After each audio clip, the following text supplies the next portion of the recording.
Subscribe करिए हमारे channel target UP TET CTET को और बेल आइकन को दबाइए।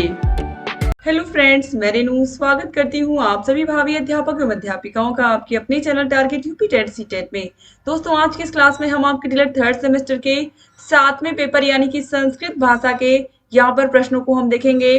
तो पहला क्वेश्चन यहाँ पर हम देखेंगे। तो संस्कृत विषय के सारे क्वेश्चंस को यहाँ पर हम पिक करने वाले हैं, चाहे वस्तुनिष्ठ हो, चाहे लघुत्री हो, चाहे लघुत्री हो। सारे क्वेश्चंस को आप ध्यान से देखिएगा और अच्छे से मिला लीजिएगा। दोस्तों, क्वेश्चन नंबर 1 है, संस्कृत भाषा में स्वरों को उच्चारित करने में जो समय लगता है उसके आधार पर स्वरों के कितने भेद होते हैं। तो हम सभी को पता है कि संस्कृत भाषा में जो स्वर होते हैं वो ह्रस्व स्वर, दीर्घ स्वर और प्लुत स्वर यानी कि प्लुत स्वर यानी कि 3 स्वर होते हैं। तो ऑप्शन 2 यहाँ पर ये सही हो जाएगा।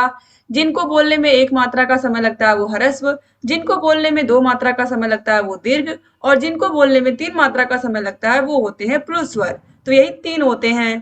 क्वेश्चन नंबर 2 है, ह वर्ण का उच्चारण स्थान है। तो मैंने आप लोग को बताया था कि छोटा बड़ा का वर्ग और ह का उच्चारण स्थान और विसर्ग का उच्चारण स्थान कंठ होता है।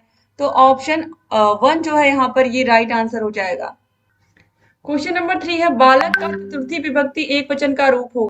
बालकेन, बालकात, बालकाय या बालकस्य। तो राइट आंसर है बालकाय। अगर आपने बालक शब्द रूप अच्छे से याद किया होगा, जैसे मैंने ट्रिक से बताया है, तो आपका ये क्वेश्चन बिल्कुल सही होगा। इसके बाद क्वेश्चन नंबर 4 है, महेश्वरियम में संधि है। दीर्घ, वृद्धि, गुण या आयादि। तो इसमें वृद्धि संधि है। क्वेश्चन नंबर 5 है, दृश्य धातु का लट लकार उत्तम पुरुष के द्विवचन का रूप होगा। तो दोस्तों, इसका जो रूप है वो पश्यति, पश्यतः, पश्यन्ति, पश्यसि, पश्यथः, पश्यत, पश्यामि, पश्यावः, पश्यामः। तो यहाँ पर उत्तम पुरुष द्विवचन में पश्यावः होगा। ऑप्शन 2 यहाँ पर राइट आंसर हो जाएगा।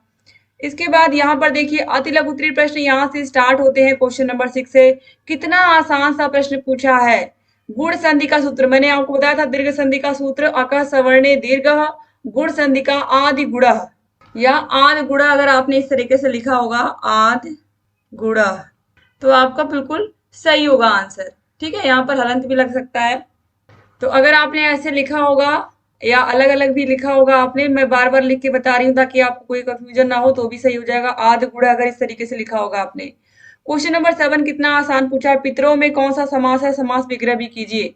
तो पितरों मतलब माता और पिता। तो माता और शब्द से क्लियर हो गया होगा कि इसमें कौन सा समास है। इसमें द्वंद्व समास है और इसका समास विग्रह हम करेंगे संस्कृत में, तो ये हो जाएगा। तो माता च पिता च, ऐसे आपको लिखना था, माता च पिता च, बस ऐसे ही आपको लिखना था। इसके बाद क्वेश्चन नंबर 8 है, उपसर्ग किसे कहते हैं।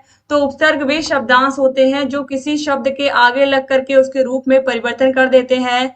एग्जाम्पल यहाँ पर पूछा नहीं, अगर आपने एग्जाम्पल लिखा होगा, जैसे कार में अगर हमने प्र उपसर्ग लगा दिया तो प्रकार हो गया, हार में हमने प्र उपसर्ग लगा दिया तो प्रहार हो गया। अगर आपने एक्स्ट्रा लिखा होगा तो और अच्छी बात है। आगे बढ़ते दोस्तों, क्वेश्चन नंबर 9 पर, पिबन और गच्छन में कौन सा प्रत्यय है तथा इसका उपयोग किस लकार के स्थान पर होता है। तो पिबन और गच्छन में सतिर प्रत्यय का प्रयोग हुआ है। तो उम्मीद करती हूँ कि आप लोगों ने लिखा होगा सतिर प्रत्यय इस तरीके से। यहाँ पर देखिए किस लकार के स्थान पर होता है। तो लट लकार जो आपको पता है वर्तमान काल में ही इसका प्रयोग होता है सतिर प्रत्यय का। इसके बाद क्वेश्चन नंबर 10 है, 19, 30, 50 संख्याओं को संस्कृत में लिखिए। मैंने आपसे बार बार कहा था कि 19, 20, 21, 30, 50 इस तरीके से संख्याओं को संस्कृत में पूछता है। तो 19 को मुझे पूरी उम्मीद है कि आपने लिखा होगा ऊनविंशति, इस तरीके से आपने लिखा होगा इसको ऊनविंशति। इसके बाद अगर आपने ऐसे भी लिखा होगा एकोनविंशति, तो भी आपका आंसर बिल्कुल सही होगा। एकोनविंशति, तो भी आपका आंसर बिल्कुल सही होगा। इसके बाद 30 है, 30 को हम इस तरीके से 63 लिखते हैं। फिर 50 है तो इसको 50 लिखते हैं इस तरीके से, 50। दोस्तों इसके बाद आगे बढ़ते हैं। क्वेश्चन नंबर 11 है, देवदत्त ग्रामम गच्छति, वाक्य को कर्मवाच्य में परिवर्तित कीजिए। तो देखिए, देवदत्त गांव को जाता है, ये हो गया इसका हिंदी अनुवाद। तो इसे हमें कर्मवाच्य में बदलना है। दोस्तों इसका हो जाएगा देवदत्तेन ग्राम गम्यते हो जाएगा। क्वेश्चन नंबर 12 है, संस्कृत भाषा में कारक कितने होते हैं। तो हम सभी को पता है कि जो संस्कृत भाषा है इसमें 6 कारक होते हैं। कर्ता कारक, कर्म कारक, करण कारक, संप्रदान कारक, अपादान कारक और अधिकरण कारक। यही आपको क्षयों के नाम लिखने थे। क्वेश्चन नंबर 13 है, संस्कृत भाषा में सुंदर लेखन विकास के उपाय तथा विधियां लिखिए। तो सुंदर लेखन का एक ही उपाय है जो मुख्य है, जो है कि हम कितने अच्छे से हम बार बार अभ्यास कर रहे हैं, बार बार लिखने का प्रयास कर रहे हैं। जितना अभ्यास हम करेंगे किसी भी भाषा को बार बार लिखने का, चाहे वो हमारा हिंदी हो, इंग्लिश हो, संस्कृत हो, वो भाषा उतनी ही अच्छी होगी। ठीक है। इसके बाद क्वेश्चन नंबर 14, श्रुत लेख किसे कहते हैं, इसका प्रमुख उद्देश्य क्या है। तो श्रुत मतलब सुनना, लेख मतलब लिखना, यानी कि जब टीचर बोलते हैं कोई शब्द तो उस शब्द को सुनकर, जैसे मान लीजिए टीचर ने बोला कि कविता विद्यालय जाती है, तो हम बच्चे क्या कर रहे हैं, उस वाक्य को सुन करके फिर लिख रहे हैं, तो ये श्रुत लेख हो गया। कविता विद्यालय, पहले हमने सुना फिर हमने लिखा। तो इसका मुख्य उद्देश्य यही होता है कि बच्चों के श्रवण कौशल को अच्छा बनाना और उनके लेखन कौशल को भी अच्छा बनाना, यानी कि वो सही सही सुनना भी सीखे और सही सही लिखना भी सीखे। तो इससे क्या होगा, वो भाषा को सही सही पढ़ना और लिखना दोनों सीख पाएंगे। इसके बाद क्वेश्चन नंबर 15 है, अधोलिखित वाक्यों का संस्कृत में अनुवाद कीजिए।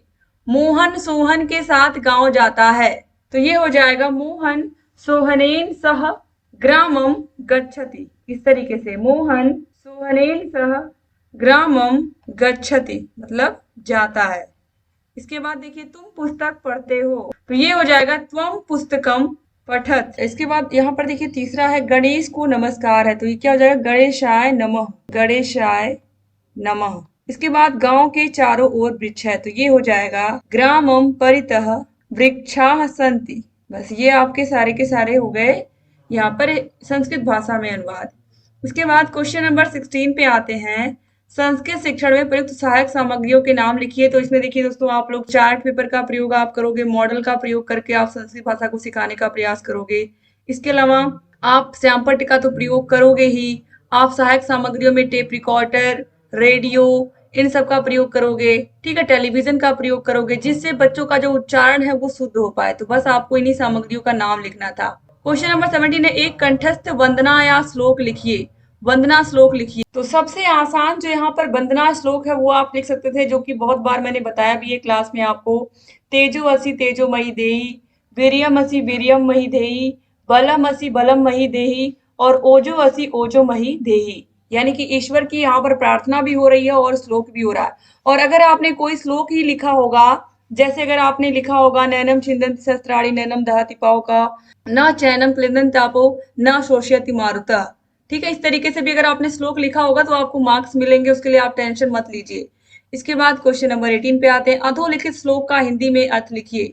पृथ्व्यायाम त्रीणि रत्नानि जलमन्नम सुभाषितम मूढ़ पाषाण खंडेशु रत्न संज्ञा विधीयते।